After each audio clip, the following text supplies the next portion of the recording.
ba Holistic Health, ke a o dumedisa. Ke hlahella kajeno ho tla arolelana le lona ditaba tse monate, ditaba tsa bophelo bo botle. Mme pele re ka ra tswela pele ka ditaba tsena tsa bophelo bo botle, ha re ke re behe mantswe a thapelo. Ntate Modimo, re a o leboha hobane ke wena a re fang bophelo. Re tla ithuta ha jwale ka moo ntate re tlametseng ho phela ka teng, mme re kopa o be le rona, re thuse ho mamela le ho etsa ha re se re utlwile. Re kopa tsena ka lebitso la Kreste Morena, amen. Pele re ka ra tswela pele ka ditaba tsa rona, ho na le ntho e nngwe e thahasellisang ha re sheba ditaba tsa bophelo ka hara naha ya rona ya Lesotho.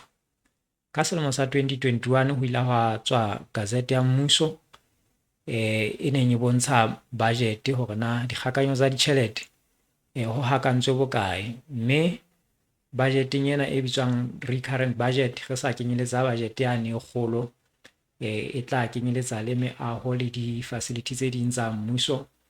Ho no budgetetswe tjhelete e kalo ka 2,394,976,453 e le tjhelete e budgetetsweng fela ditabeng tse amanang le bophelo.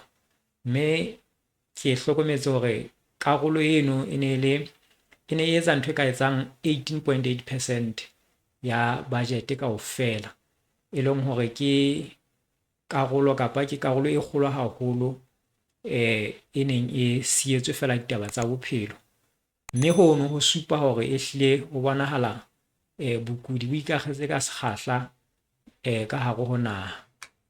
Empa ha se moo taba tsa rona di ding hona teng mono. Mme potso ya pele eo re tlang ho ipotsa yona ha re bua ka ditaba tsena tsa bophelo ke hore na hantlentle re entswe ke mang, kapa re tswa hokae?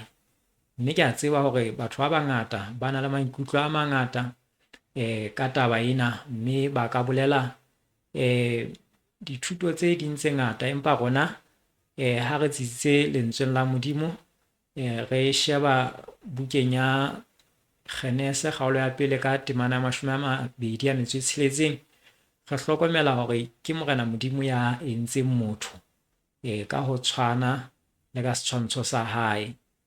Mme ha qeta ho mo etsa a ba a etsa hore a be le a buse diphoofolo tsohle, mme ditemana tse batlang di mmalwa ka Bebeleng di ntse di supa yona taba eno ya hore re entswe ke Modimo.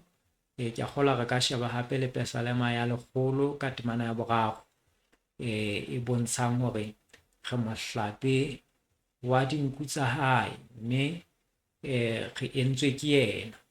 Jwale haeba ke Modimo a re entseng, e sa tla ke ebe ho na le mokgwa o mong o itseng wa bophelo o a re sietseng ona hore e ka kgona re tshware bophelo bona bo entsweng ke yena ka ona. Mme re tlo hlokomela ha re ntse re tswela pele hore ho se tshware bophelo ka mokgwa o Modimo a entseng hore bophelo bo be ka teng, ke hona ho hong ha dintho tse re tlisetsang mafu, tse re tlisetsang bokudi. Mme re tla hopola ha re bala Bebele hona bukeng ya Genese hore pele sebe se ba teng lefatsheng, motho o ne a phela a sa kuli, ho sena dintho tse kudisang, ho sena dintho tse bakang mafu. Mme mafu ana a tlile ka morao hore sebe teng, e leng hore lefu ke ditlamorao tsa tlolo ya molao wa Modimo.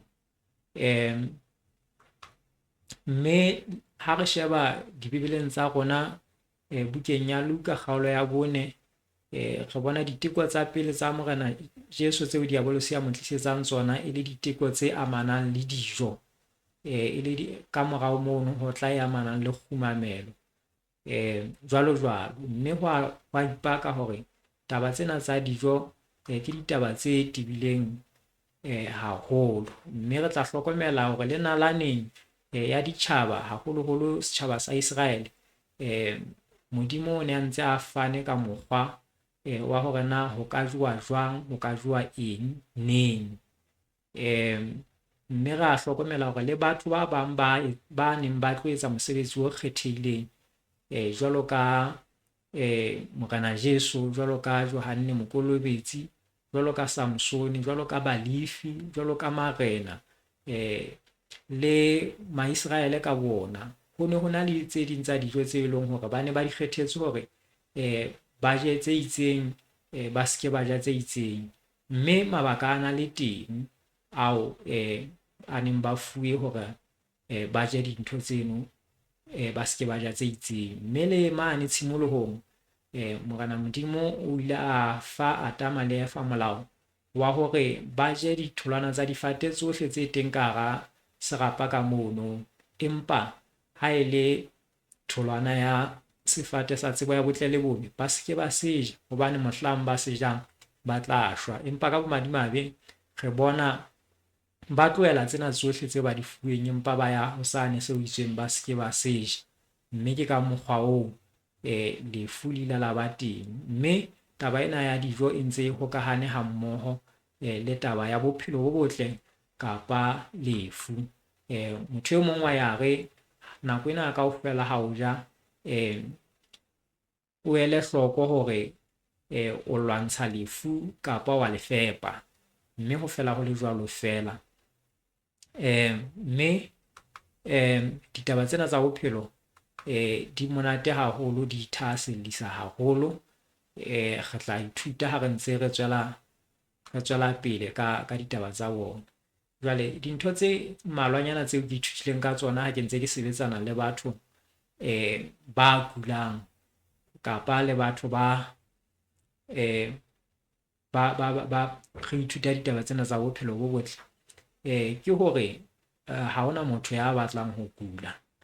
Ke nnete e teng hore ha hona motho ya batlang ho kula, empa fela jwale mohlolo wa taba ke hore ke batho ba fokolang haholo, bao e leng hore ba malala-a-laotswe hore ba ka ikamahanya le melawana e tla etsa hore ba seke ba kula. Mme re tla hlokomela hore ho boloka melao ya Modimo ho bolela fela hore o tla boloka melao ya tlholeho. Melao ya tlholeho ke nna, melao ya tlholeho e akaretsa dintho tse ka reng na ho jewang ke eng, ho sa jeweng ke eng, ho jewang ho jewa neng, ha ho jewe neng. Mme re tla re ithuta tsona ha re ntse re tswela pele ka ditaba tsena tsa rona tsa bophelo bo botle. Jwale ho hong ho ke ithutileng hona hape ke hore batho ba fokolang ba malala-a-laotswe hore ba ka ithuta ha ba kula hore na hobaneng ba kula. Hangata ha re kula ntho ya pele eo e nahanang ke hore na o ka fumana moriana o feng kae o ka etsang hore o fole. Ha o nahane le hore na hobaneng o kula, hore na o kutse tjena ka mabaka a feng. Mme ke phoso e kgolo eo re atisang ho e etsa haholo, ya hore ebe ha re na thahasello dinthong tse re kudisitseng, ebe re batla meriana e turu. Ha re qeta ho e fumana re utlwa re phetse hantle nakwana e se kae, re ntse re tswela pele ho etsa dintho tsane tse re kudisitseng, ebe ha re ntse re tswela pele ho di etsa re kula hape, re ntse re reka meriana e meng hape. Mme jwale rona holistic health mona ha re sebetse jwalo. Ntho e re e etsang ke hore re fane ka thuto hore o tsebe hore na hobaneng o kula, mme o tsebe ho tlohela mekgwa eno e o kudisitseng, ebe o etsa mekgwa e meng e metjha e tlo o thusa hore o phele bophelo bo botjha. Batho ba bangata ha o tluwa ditabeng tsena tsa bophelo bo botle, ba phekola matshwao e seng mafu, ba shebane le ho fodisa di-symptoms e seng mafu ka metso. Mohlala, ha o tshwerwe ke hlooho, o ka nna wa fumana hore bothata hantlentle ha se hlooho, bothata e ka nna ba ha o anwa metsi a lekaneng, bothata e ka nna ba o nahana ka thata, o na le stress. Jwale ha o ya mane shopong o lo reka pidisi ya hlooho, hono ha o phekole hlooho, ha o thibele bothata ho tswa motsong wa bona. Re tlameha re kgutlele morao, ebe re lo batla hore na bothata ke eng, bothata bo qadile kae, re tsebe hore na re ka bo atamela ka tsela ya mofuta o feng. Jwale ntho e nngwe e thasellisang ke hore ho bonahala ho le bonolo fela hore motho a ka kula, empa ho thata hore motho a ka kgutlela boemong ba pele a kula. Mme haeba o tseba seo kudisang, o iketsetse molemo ka hore o qobe seno se kudisang le pele o kula. Ke ka hoo hangata motho e mong a re haeba o tseba hore na ntho e ba kelang motho lefu la tswekere ke eng, etsa bonnete ba hore o phela jwalo ka ha eka o sontso o tshwerwe ke lefu leno la tswekere le pele le o tshwara, hobane jwale ha le ka la o tshwara ho tlo ba thata hore o ka kgutlela boemong bane ba pele. Jwale mafu ha tle fela tjena, ha o tswe o so kula fela tjena ntle le mabaka. Ho na le mabaka, ho na le dintho tse bitsang mafu tseo re di etsang ho se ikobele melao ya tlholeho ke hona hore ba kelang mafu. Jwale hantlentle lefu re le hlalosa jwang? Rona re hlalosa lefu ka hore ke mokgwa o tlholeho e lekang ho itwanela ka ona. Mme haeba o tla dula o ntso o fosa melao ya tlholeho, o fosa melao ya tlholeho ya hore na mmele ona o tlametse ho sebetsa jwang. Mohlala, haeba mmele ona mokgwa o entsweng ka teng, ya o entseng o etseditse hore o ska dula o ja nako ena kaofela, ebe wena o dula o ntso o ja nako ena kaofela, o dula o ntso o ja nako ena kaofela, ntho eno e tlo qetella o baketse bokulo. Mme ha o so nako o so kula ke nako e leng hore lefu le se le jele setsi haholo ho wena mona mmeleng. Ka nako e nngwe batho ba bang ba batla ngaka e le hore lefu le se le jele setsi haholo mmeleng, nako e leng hore o sa utlwa bohloko. Ho na le batho ba kulang ba bileng ba senang le taba ha ba bokuding bono ba bona, hobane fela ba soka ba utlwa bohloko, ba utlwisisa hore ha ba kule empa ba kula. Jwale ha re sheba lentsweng la Modimo, Johanne wa 3 kgaolo ya 1 temana ya 2,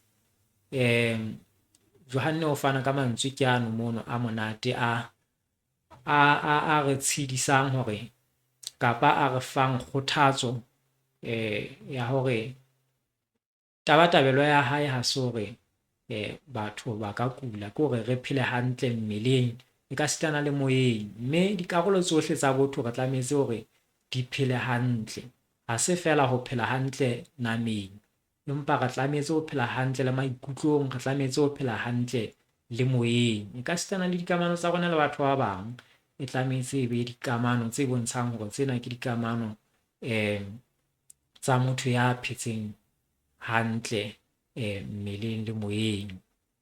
Mme e nngwe ya bohlokwa ke ena e fumanang bukeng ya Exoda kgaolo ya 20 ka temana ya 12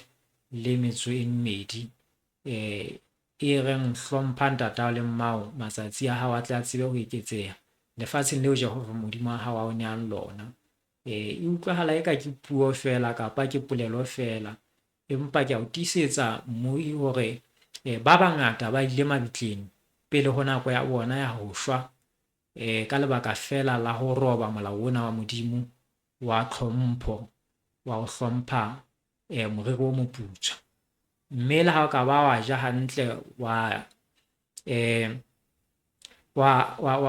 phethahatsa melao ya bophelo bo botle kaofela ha yona, ha e le fela ona o le siyo ho wena, o ntso tlo fumana bothata bo tshwanang, o keke wa phela ha telele le ho ja o phela ka di-principles tsa bophelo bo botle. Jwale ha re ke re shebe makunutu a bophelo bo botle, makunutu a bophelo bo botle ke yana, ke tlotla a mangata haholo, empa ke tla qotsa fela a ka bang mararo a ka sehloohong. Mme lekunutu la pele ke hore o thibele lefu, o thibele lefu pele le etsahala, ke lona lekunutu la pele la bophelo bo botle. Ka jwalo ka ke se ke boletse hore haeba wa tseba hore tswekere ya kudisa, o tlametse hore o tlohelle tswekere pele o kudisa. Jwale ho thwe batho ba bangata ehlile ha ba tsotelle lekunutu lena la bophelo bo botle, mme ho thwe ho molemo hore o ka qoba lefu hona le ho tseba hore na le ka phekoleha jwang ha se le o tshwere. Mme ke mosebetsi wa motho e mong le e mong, ha se mosebetsi wa ngaka, ha se mosebetsi wa nese. Haeba o motho ya phelang, ke mosebetsi wa hao le wena, molemong wa hao le molemong wa batho bohle, hore o tsebe melao ya bophelo mme o e latele, o se ke wa e tseba fela o be o e latele. Jwale re tlametse ho utlwisisa mesebetsi ya ditho tse fapaneng tsa mmele, le hore na di sebetsana ha mmoho jwang ka nyalellano le ka kgokahano.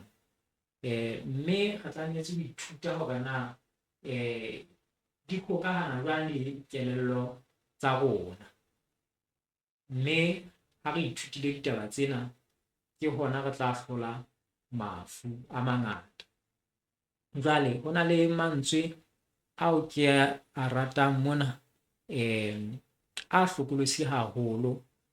Hangata re atisa ho rapela, ka nako nngwe le ho ja re rapela, o fumane hore ha ho be le phetoho. Jwale ho thwe Modimo a ke ke a etsa mohlolo wa ho boloka bophelo ba motho ya nkang mehato e tupileng ya ho iketsa hore yena a kule, e leng hore haeba wa tseba hore na seo o kudisang keng, e ba o ntso tswela pele ho etsa ntho eno. Le ha re ka ba ra rapela thapelo tsa manyoloi le batho, Modimo ha a tlo etsa mohlolo ono wa hore a boloke bophelo ba hao, fela wena o etsa dintho tse etsang hore o kule. Mme ha re qeta ho feta eno ya hore re fumane re thibele mafu hore a ska a ba teng, ho ka etsahala hore o fumane hore o ka kula, mme jwale ha re se re kula, ntho ya pele re tlametseng ho e etsa ke na, ho ya pele re tlametseng ho etsa ke hore re shebe sesosa hore na ntho e nkudisang ke eng. Jwale ho na le mantswe ke a ratang mona, ho thwe mafu ha tle ho se a tlisang, mafu ha tle ho sena mohlodi wa ona. Ka bophelo bo re ntseng re bophela ka, re mema mafu ebile re a lokisetsa ka ho roba melao ya bophelo, mme seno se etsa hore re qetelle re kula. Jwale ho thwe batho ba bangata ba kula ka lebaka la ho tlola melao ya bophelo ha batswadi ba bona. Mme o tla hopola mantswe yane Bebeleng moo Modimo a reng o otla bana ka bokgopo ba batswadi ba bona, mme ka lebaka la ho fosa ha motswadi, lefu leno le ka ama lelapa lohle, kapa o fumane se le lefu la leloko lohle. Mme moo o tla dumellana le nna hore ho na le malapeng a mang moo tsebang hore lapeng lena lefu la teng ke asthma kaofela, ho tloha ka ntate ho a tswa ka ngwana monyane, lefu la teng ke asthma, kapa lefu la mona ke high blood. Ha se hobane batho ba louwe kapa ho etsahetseng, empa e le hore fela diphoso tsa lelapa leno ke tsona tse ntseng di fetisetsa mafu ana le melokong e tlang. Jwale ho thwe batho ba bangata kapa bana ba bangata ba kula ka lebaka la ho fosa ha batswadi ba bona, ha bona ba sena boikarabelo ho kuleng hwa bona. Jwale ho thwe empa ho fetisa mono, ba bangata bona ba kula ka lebaka la ditlolo tsa bona tsa melao ya bophelo. Mme ho thwe ntho e tlametseng ho etsahala ke hore haeba ke se ke tseba hore na ntho e kudisitseng lelapa leso ke eng, nna ke tlametse hore ke fapane ka mokgwa wa bophelo, e le hore ke tle ke tsebe hore ke tle ke ebe nna ya tlisang pholo ka hare ho lelapa leno la heso. Jwale ho thwe tlolo ena ya molao ha ba ntse ba tlola melao ena ya bophelo, ha ba elellwe hore ba kula tje ka lebaka la ditlolo tsa bona tsa melao ya bophelo, empa ba qetella ba ngongoreha, ba koma ba komela Modimo, jwalo ka ha eka ke yena ya ba kudisitseng. Ditaba tsena tse monate di tswa bukeng e bitswang Counsels on Diet, leqepheng la 122, mme moo o ka iphumanela yona le marangrang mono, wa ipalla yona. Ke buka e tshwereng ditaba tse monate haholo, mme ke tla nne ke fane ka tse ding tsa dibuka tseo e leng hore o ka ipalla tsona ha re ntse re tswela pele. Mme ha re se re buile ka ditaba tseno, re ka fetela pejana ho tla bua ka le leng la makunutu a bophelo bo botle, e leng la boraro, e leng potoloho ya madi mmeleng. Mona re tlo tla re kena ka botebo tabeng ena ya potoloho ya madi. Jwale ho thwe hore o be le bophelo bo botle, o tlameha hore o be le potoloho ya madi e nepahetseng. Jwale ho thwe madi ehlile ke ona a tsamaisang bophelo bo botle, kore is the current of life, hobane a lokisa moo senyehileng, a fa mmele motjheso kapa mohatsela. Jwale ha a fuwe dijo tse nepahetseng, a bile a hlwekile, a bile a fumane le moya o hlwekileng, a fana ka bophelo bo botle dikarolong tsohle tsa ditho tsa mmele. Jwale hore o phele hantle, madi a hao a tlameha hore a ba hlwekile, madi a hao a tlameha hore a ba potoloha ka nepo mmeleng. Ditaba tsena di tswa bukeng e bitswang The Ministry of Healing, leqephe la 271, mme o ka iphumanela yona le yona buka eno, o tla iphumanela ditaba tse molemo haholo. Jwale mafu a itlhommeng ka sehloohong haholo lefatsheng a bolayang batho, e ntse e le mafu a amanang le potoloho ya madi mmeleng. Ka sehloohong re na le mafu a pelo, mme mafu a pelo ke a mang a mafu a kotsi haholo, a bolayang batho ka sekgahla. Ha re motho o qeta ho mmona a ntse a phetse hantle maobane, ka la hosane o ka tswa utlwa pia hae ka lebaka la mafu a pelo. Mme boholo ba mafu a amanang le potoloho ya madi, mafu a kang stroke, mafu a kang mafu a diphio le a mang a mangata, ke mafu e leng hore a amana le potoloho ya madi, mme ke ona mafu a itlhommeng pele ho bolaya batho ba bangata.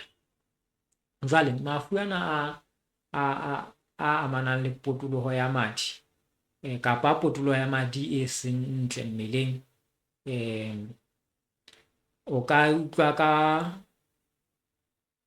ka ho lahlehelwa ke ho utlwa dikarolong tsane tse hole le pelo, o ka utlwa o shwa bohatsu hangatanyana, haholo dikarolong tseno tse hole le pelo. O ka utlwa hape ka hore o ka ba le mokgathala, o dula o kgathetse nako ena kaofela, o sa tsotelle hore na o tswa borokong kapa e sale o phomotse o sena ntho e etsang, ebe o ntso lla ka mokgathala. Mme sena se etswa ke hobane di-cell tsa rona tsa mmele ha di kgone ho thola oxygen le di-nutrients tse lekaneng ho ka di fepela, ke ka hoo o tla dula o kgathetse.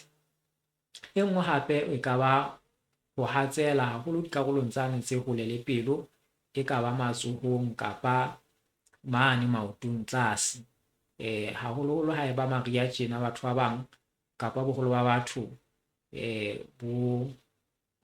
bo oka lefu lena la serame haholo, hore dikarolong tsane bo mangoleng mane o sa utlwa a dutse a hatsetse fela. Mona o fumana hore motho hodimo mona o apere skipa fela, empa mane mangweleng ho ya tlase o sa tlameha hore a ithatele ka kobo, a babese hitara. Hono ho bontsha hore bothata bo se bo le teng bo amang potoloho ya madi mmeleng.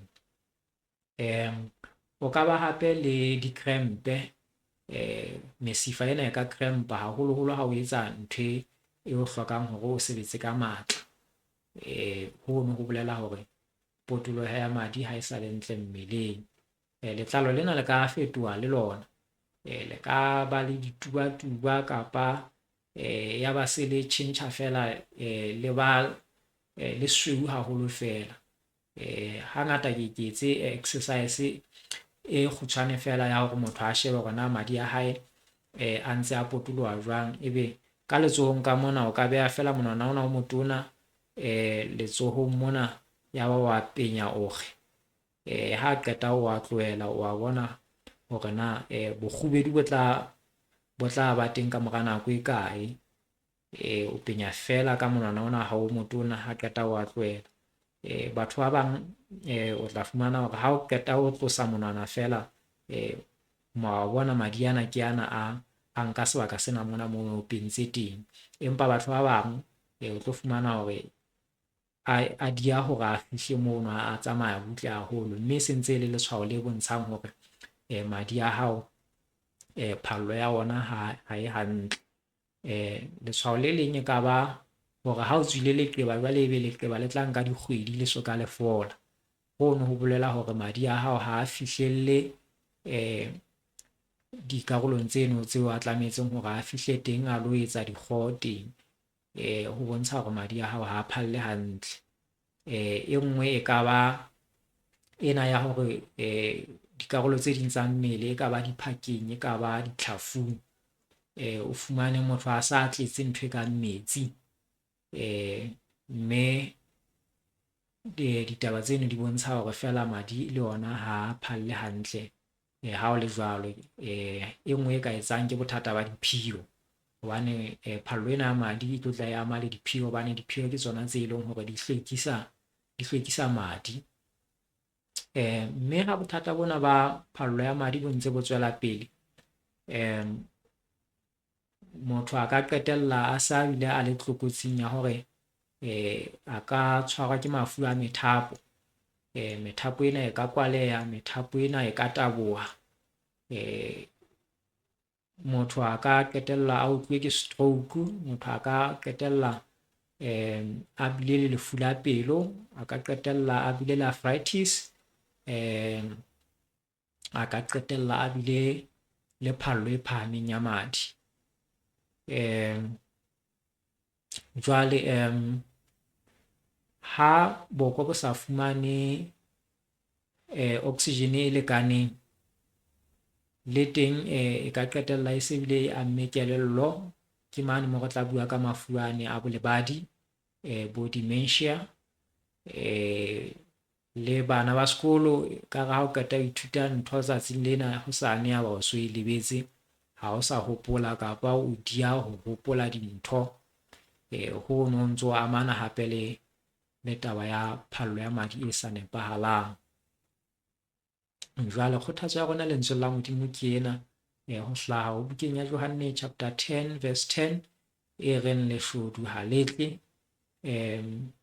ha e se ho utswa le ho hlaba le ho timetsa, empa Morena Jesu o re nna ke tlile hore di bone bophelo, mme di bo bone ka ho fetisisa.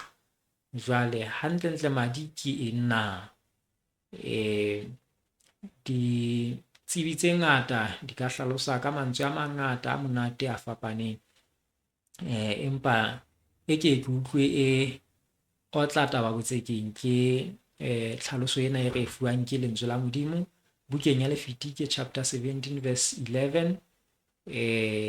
Ke tla e bala ka sekgowa e re, for the life of the flesh is in the blood, e leng hore bophelo ba nama bo kae, bo mading. Ha o bala temana e nngwe ya Deuteronomy chapter 12 verse 23, le yona e re, only be sure that thou eat not the blood, for the blood is the life. E le hore e re o ele hloko go se ke wa ja madi hobane madi ke bophelo, e leng hore ha madi a qala a se hantle fela o so ntso utlwa hore bophelo bo tlokotsing, e le hore ha madi a hlweka a bile a potoloha ka mokgwa o nepahetseng mmeleng, bophelo bo tla ba hantle. Ha re ke re shebe hee hore na ba dithuto tsa mahlale bona ba reng madi mo hantlentle ho etsahalang. Jwale madi a tsamaisa oxygen, a tsamaisa di-nutrients to the interstitial fluids and cells, e leng hore ho ya di-cell mane le dikarolong tsena tse ding tse ka hare di fepelwa ka di-nutrients kapa ka matswai ke madi.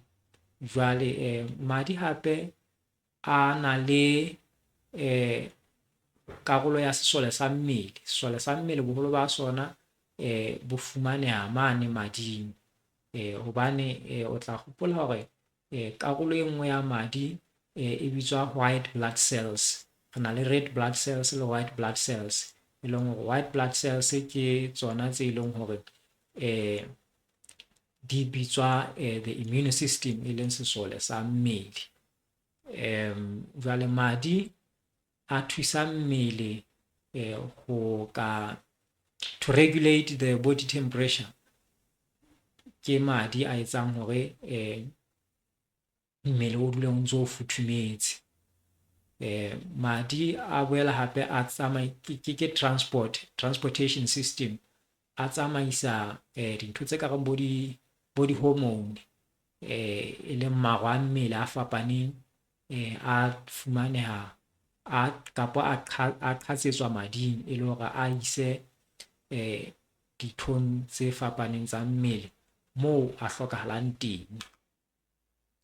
Jwale madi rona re tla bona fela karolo ena e kgubedu ena e tswang mading mona, e bitswang plasma, karolo eno e kgubedu, mme ka hare ho mono ho na le dintho tse ngata haholo tse mading, mme re bolellwa hore karolo ya 91% ya teng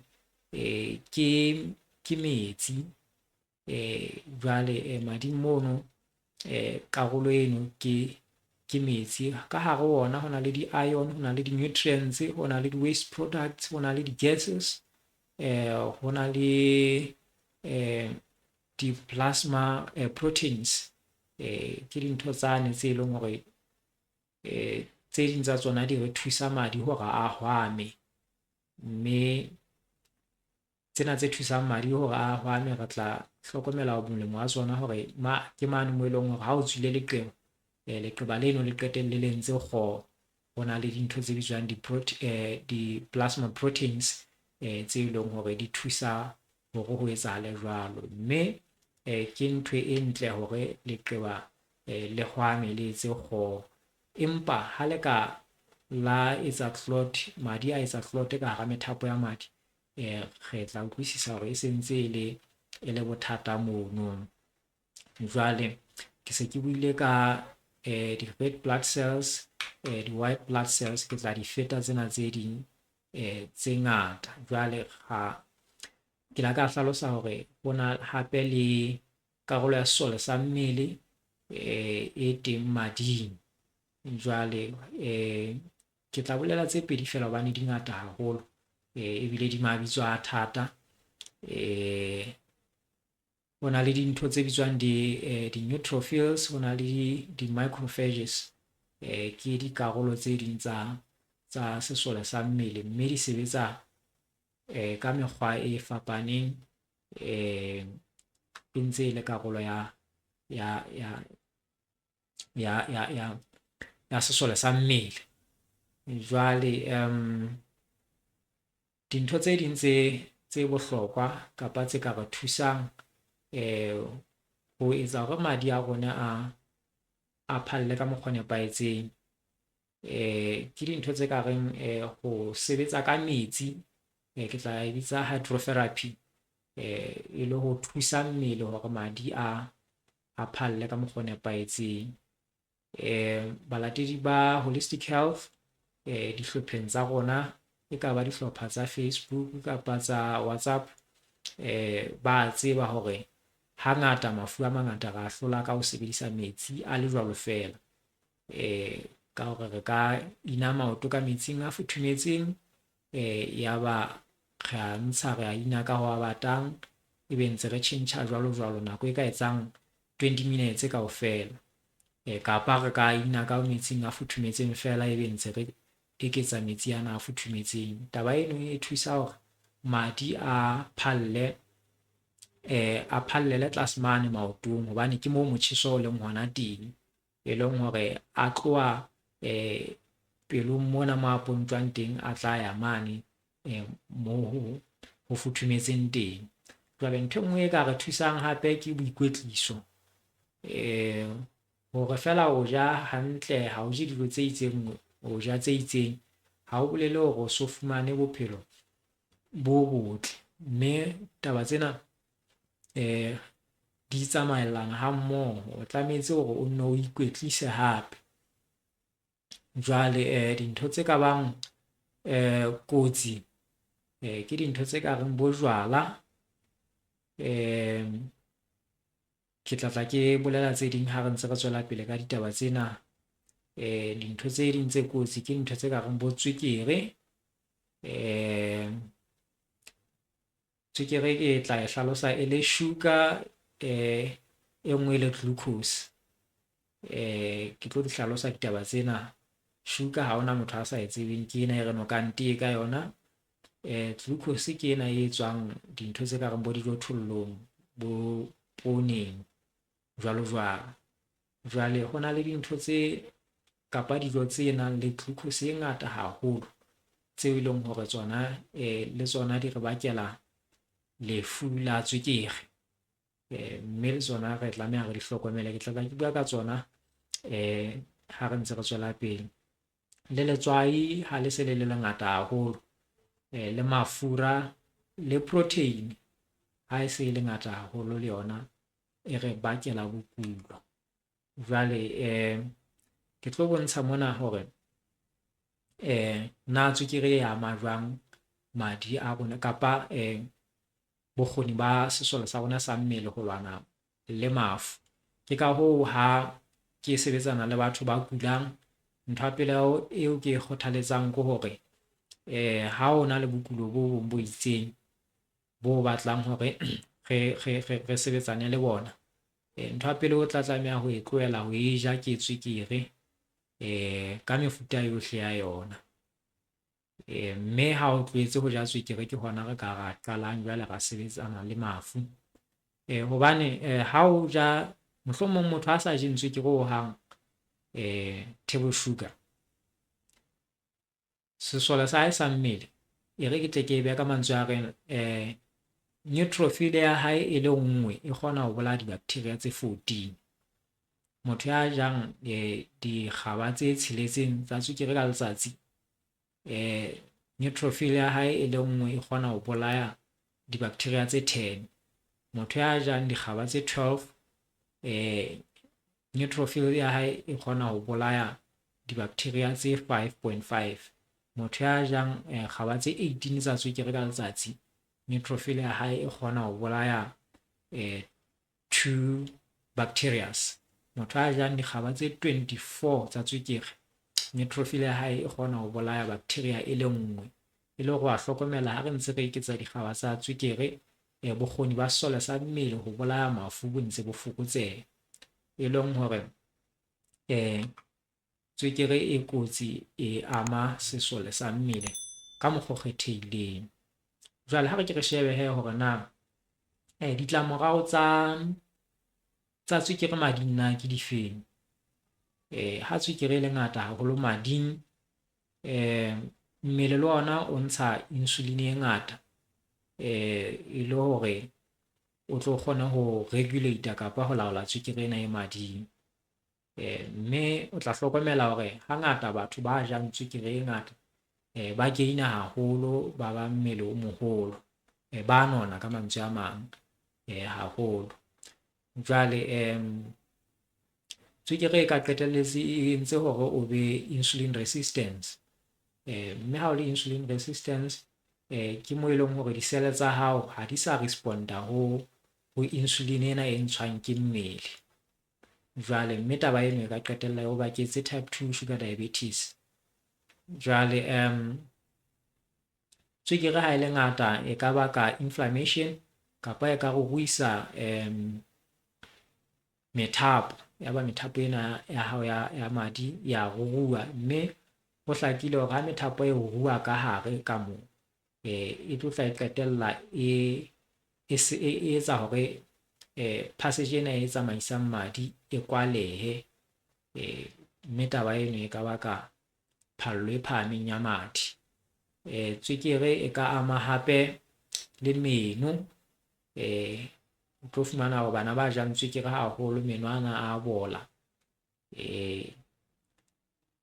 Tswekere hape e ka eketsa boleng ba madi kapa it increases blood viscosity, e leng hore e etsa madi a sticky, e leng hore a kgoramela ka hara methapo ena ya madi, ha a sa tsamaya hantle. Ha e le hore ke taba yane e ke e hlalositseng hore a ke a fihla mane tlase maotong, hobane jwale a se a kopane le tswekere.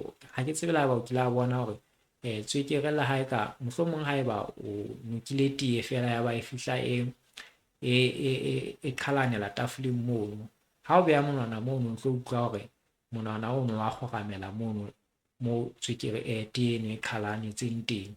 Mme le mading a rona e ntse ba ntho e jwalo fela, ha e fihla mading mona e etsa madi ano hore a be sticky, e le hore ha se a stika ka hara methapo ya madi ka mona, e le hore a ke ba fihla mane maotong, ke mane mo e leng hore re tlo tla re qetelletse re tshwerwe ke di-arthritis le mafu a mang. Jwale tswekere it promotes production of fibrinogen, e leng hore e hlahisa lerolane le etsang hore madi a be sticky, I mean a be di-clot ka hara methapo ya madi, e leng hore clot e ka fihla ya kwala mothapo o itseng wa madi. Ho so tla tswa fela hore na e kwetse ho feng, hobane ha e ka kwala mothapo o isang madi bokong, o so ntso utlwa hore e tlo ba stroke. Ha e kwetse mothapo o isang madi pelong, o so ntso utlwa hore e tlo tla e ba heart attack. Tswekere hape e boela e kwaela karolo ena ya boko e ka pele eo motho a etsang diqeto teng, e bitswang the frontal lobe, e fihla e clouda karolo eno, mme ke mona mo e leng hore hangata ha o ka ja tswekere o tlo utlwa hore o tla tshwarwa ke bo hlooho, e tlo qetelletse e entse motho ya sa nahaneng hantle. Jwale ha re ke re bue ka ena e bitswang glucose, le yona mading hore na ho tloha dijong ho fihlella e fihlile ka mmeleng ya rona na e tsamaya mekgahlelo e feng. Jwale dijo tse bitswang di-carbohydrates ke boholo ba tsona ke dijothollo, jwale ke tsona tse leng hore di re fa glucose. Mmele ha o sebedisa glucose eno e tswang ho di-carbohydrates, di kena mading, ha di fihla mading di fetela di-cell-eng tsa mmele, ha e fihla di-cell-eng tsa mmele di-cell di sebedisa hore di etse energy ka yona. Jwale o ka nna fumana hore ka nako nngwe glucose ena e ngata haholo. Ke tla ke bua ka dijo tse nang le high glucose. Jwale ha e le ngata di-cell di qetella di fetiseditse karolo e nngwe ya glucose di-muscle-eng, mme ha e fihla mesifeng mono, e nngwe e ba stored kapa e bolokwa e le ntho e bitswang glycogen. Jwale glycogen eno le yona ha tswekere yane mading e fela, e kgona hore e kgutlele ho glucose, ebe e tlo tla e sebediswa hape ho etsa energy. Jwale haeba e le ngata ho feta mono, e nngwe ya sebeteng, mme sebete se stoka e le glycogen jwalo. Mme haeba di-glycogen stores, hobane e stokwa ka hara dipolokelo tse ding tse itseng, ha dipolokelo tseno tsa teng di tletse, e se fetoha mafura. Ke ka hoo batho ba sebedisang tswekere haholo ba nonang haholo. Mme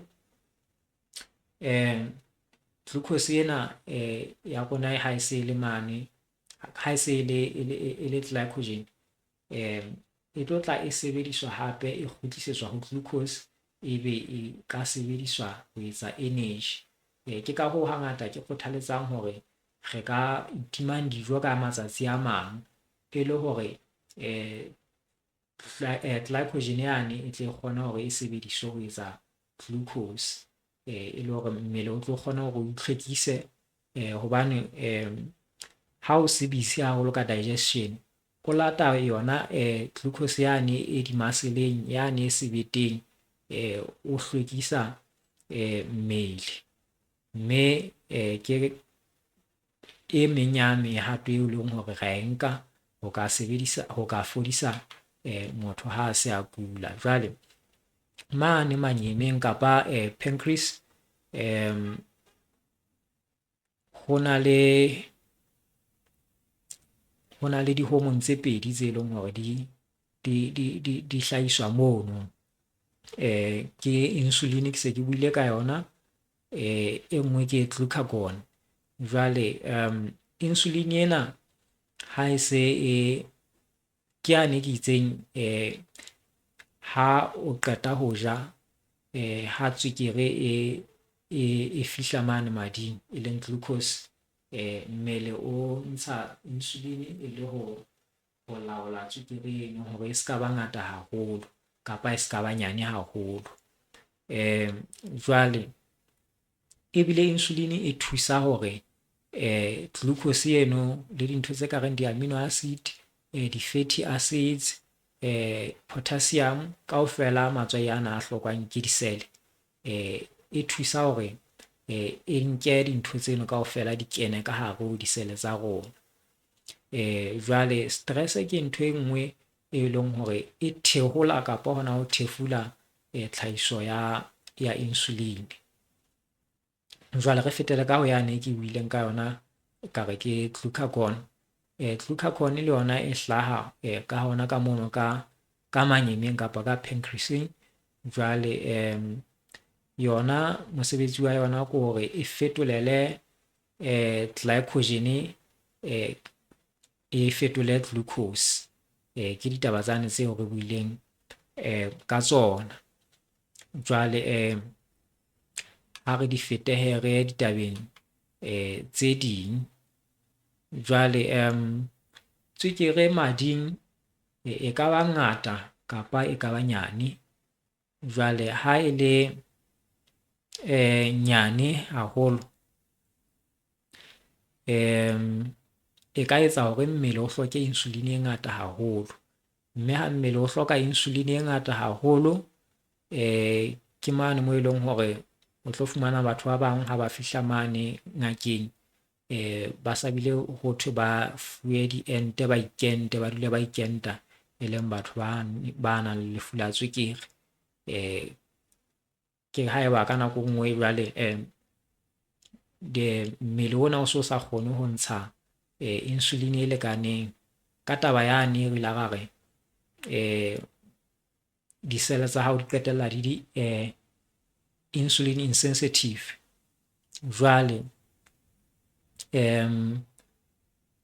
tswekere ya motho di-level tsa yona ha e nepahetse, e tla fapana ka hore na o e testa o jele kapa o so je.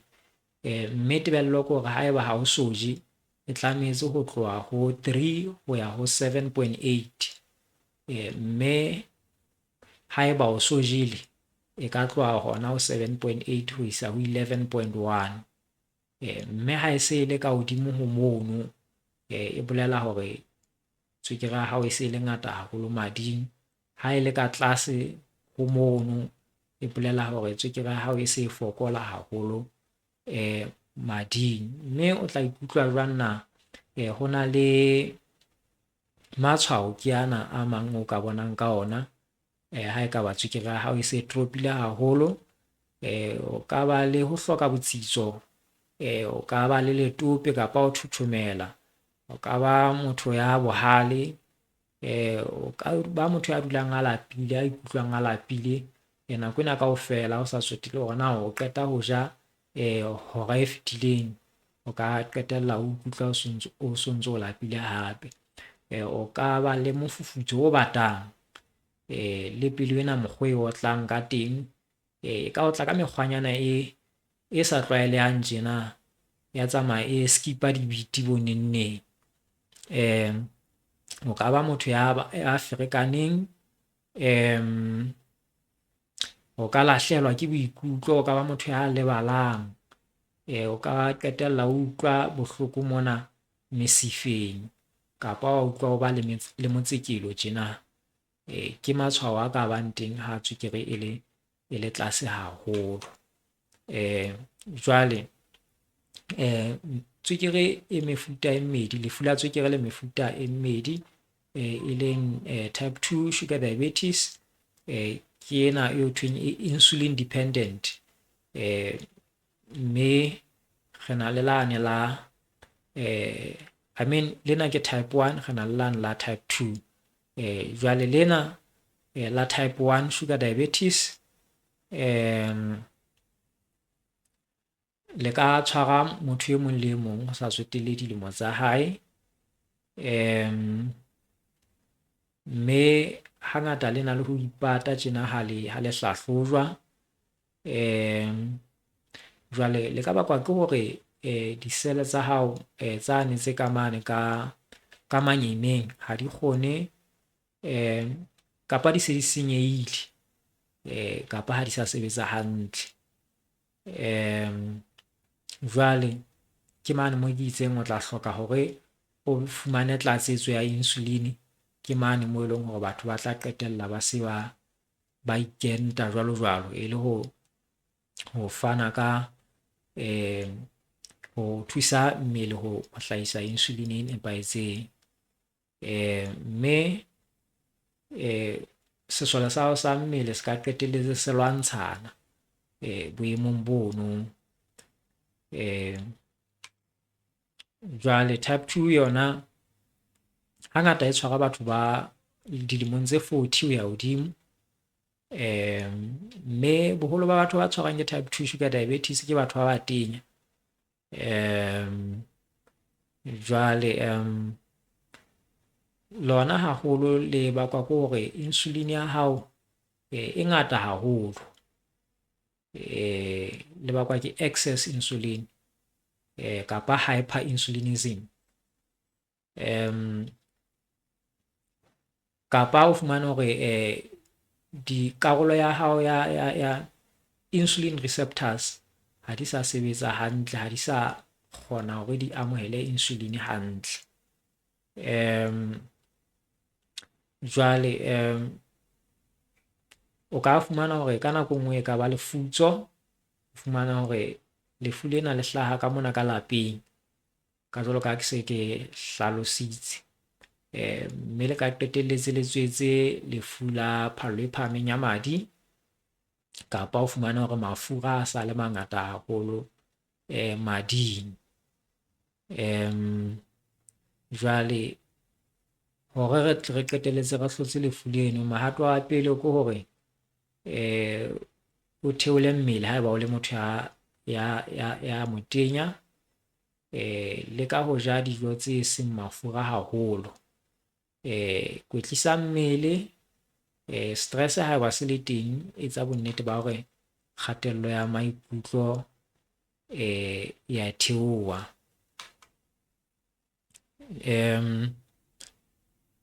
Jwale ntho nngwe e bakang hore di-insulin receptors tsa rona di shwe,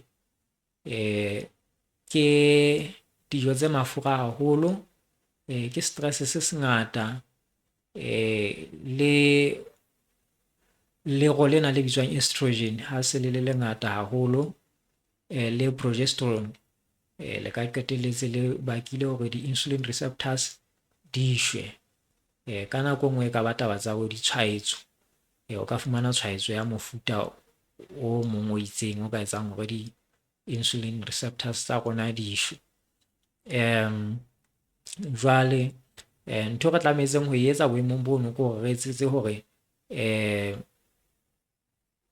di-receptor tsa rona di be insulin sensitivity, mme re tlo tla re etsa jwalo ka hore re etsetse hore madi a rona, tswekere mading e se ke ya ba ngata haholo. Jwale re ka sebedisa dijo tsa dimela, re ka sebedisa dijo tse nang le ditlheferetsi, re ka sebedisa vegan diet, e leng mane mo e leng hore re ja dimela fela. Re ka sebedisa mafura a itseng ntle le mafura ana a tlwaelehileng a dishopong kapa ana a diphoofolo. Re ka sebedisa plant fats, ke tla ke fana ka tsona.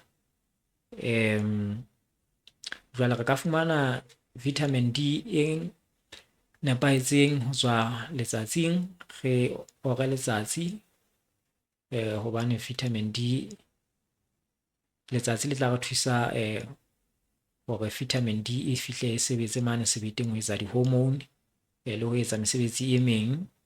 Re ka etsa bonnete ba hore re ba le magnesium le chromium le zinc, haeba re le mmele o moholo ebe re theola mmele ono o moholo. Re na le meriana e meng e ka o thusang ho lwantsha lefu la tswekere le lefu lena la high blood ka mokgwa wa tlholeho, e se meriana e lwantshanang le dipidisi kapa meriana e entsweng ka dithethefatsi, e le meriana e entsweng ka maro a ditlama tsa tlholeho.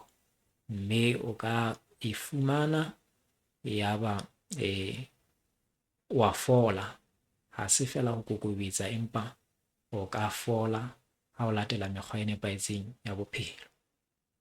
Dintho tse senyang di-insulin receptors tsa rona e ka ba dijo tse mafura haholo kapa stress se seng se nkile nako e telele, e ka ba lero le bitswang estrogen le progesterone ha le mangata haholo mmeleng, le tsona ditshwaetso di ka qetelletse di sentse di-insulin receptors tsa rona, e le hore nako mmele kapa pancreas e fanang ka insulin, ebe di-receptor ha di sa kgona ho e amohela.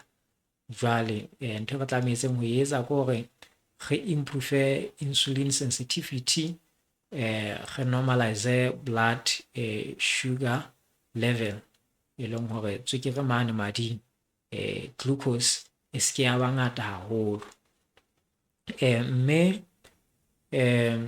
ntho tseo re tlametseng hore dijo tse re tlametseng ho di ja ke dijo tse leng hore di na le soluble fiber, e leng ditlheferetsi tsane tse leng hore di tlo re thusa hoba dijo tse ditlheferetsi di ngata di etsa hore mmele o ntshe glucose butle butle. Ke ka hoo e tla re ha o jele papa yane ya hae ya robella, ebe o diya ho lapa, empa ha o jele ena e rekwang mabenkeleng, o lapa ka pele hobane e tswekere e ngata. Tswekere ya yona ha e fihla e a shuta ya hodimo mane, o utlwa ka o kgotse, ka mora nako e se ka e fela e se tropile haholo fela.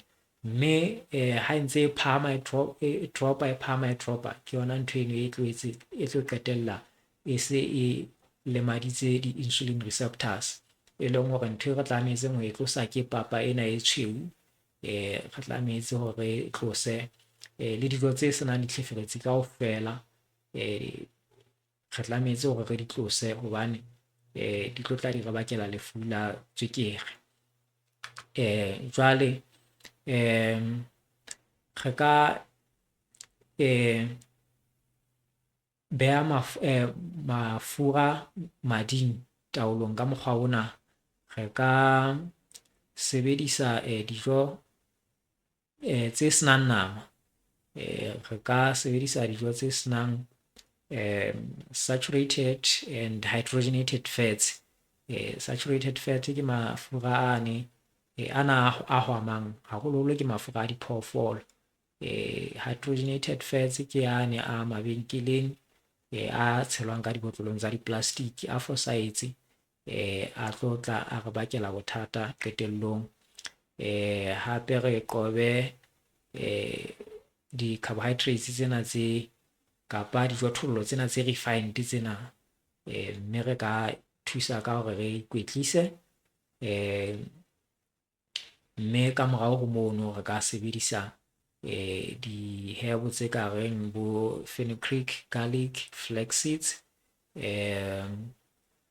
di-plant sterols and sterolins, ka sebedisa monosaturated fats tse ka reng bo olives and almonds and avocado oils. Ke tsona tse leng hore di ka re thusa. Ditaba tsena tsa rona ho di fera, re ka akaretsa fela ka hore ha di ame bothata ba ditaba tsa bophelo ke hore ha di ame setho se le seng sa mmele. Setho se seng ha se amehile, se qetella se ama ditho tse ding hape tsa mmele, e leng hore ha diphio tsa rona di ameha, di ka qetelletse di amme methapo ya madi, di ka qetelletse di amme ditho tse ding tsa mmele. Jwale ho molemo hore re qobe ho etsa tseno tse ka etsang hore ditho tsa rona di qetelle di amehile, e le hore re tle re phele hantle. Mme no dula o ntso o theile tsebe, re tlo tla re tswela pele ka ditaba tsena ditabeng tse ding hape tseo re tlo tla re ba le tsona tsa bophelo bo botle.